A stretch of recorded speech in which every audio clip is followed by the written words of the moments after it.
In this movie, they make Sonic blue, which makes a lot of sense, seeing as how in the last two installments he was also blue, and he was blue in the games that the series was based on. Except for when he's yellow. He's not blue when he's yellow, you dumbass.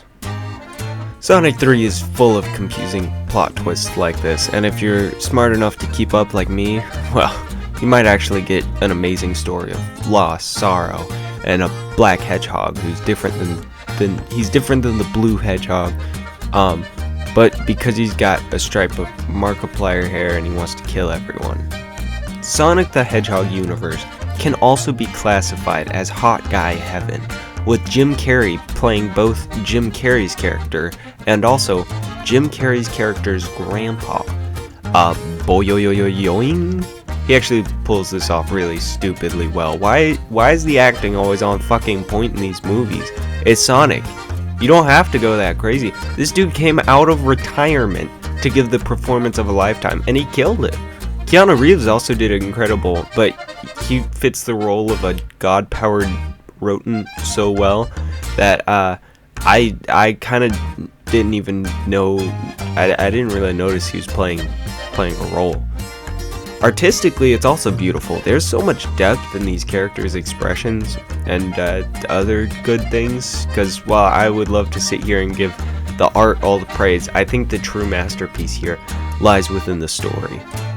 Holy shit, it's been a while since I've seen a movie that has physically changed my facial expression. Maybe Red One made me laugh, but honestly, I think I blacked out during that movie. I can't tell you a single thing that happens.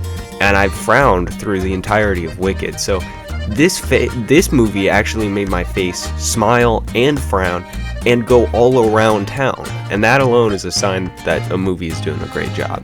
The story is really tragic. There were some small plot inconsistencies here and there, but it was something you can kind of look past for the sake of the larger narrative. It's a really depressing story, told in such a hilariously fun way that the blows hit way harder than if they were to just straight talk to you the entire time.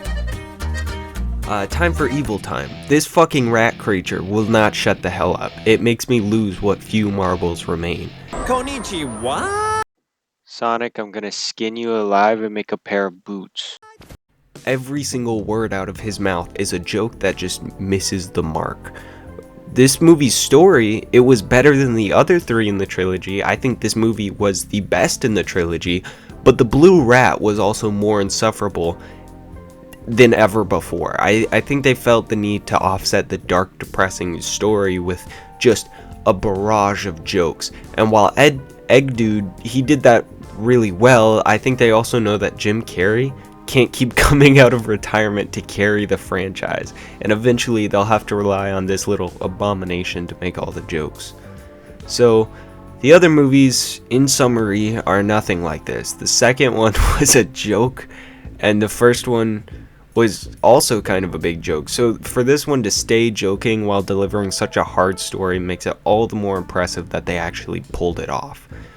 Granted, the jokes do miss 9 out of the 10 times they come out of Sonic's mouth, but that's kind of what you come to expect from these movies. Maybe 4-year-olds like Sonic's jokes, but not us big kids. We like it when the bald guy swears. Look, by no means is this a perfect movie, but it is an amazing one, and I highly recommend you see it if you've seen the first two. I give this movie an 8 out of 10. Making Sonic blue truly was a wise choice in the end, I suppose.